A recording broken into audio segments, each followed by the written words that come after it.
गेल्या आठवडाभरापासून बरसणाऱ्या पावसामुळे शेतात चिखल झालाय, त्यामुळे मोठ्या प्रमाणात गवतही उगवलंय। ते काढण्यासाठी शेतकऱ्यांना मोठी मेहनत करावी लागते।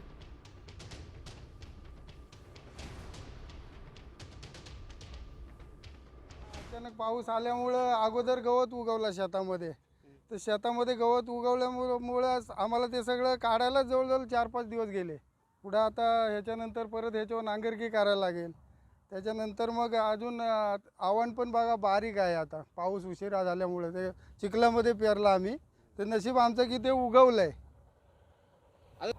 सरकारकडनं काय अपेक्षा आता काय आमचं दुःख त्यांना समजावं एवढंच आम्ही विनंती आहे आमची. अचानक पाऊस आला त्याच्यामुळं खूपच आहे, अशी घाण उगवली सगळी. त्यामुळे माणसं लावून 8-15 दिवस झालं तेच काम करतोय आम्ही. आणि काढून आता बांधावर टाकायचं, ती बांधावरची घाण परत तुरी ठोकताना परत ते उचलायचं. म्हणजे डबल मेहनत झाली का नाही.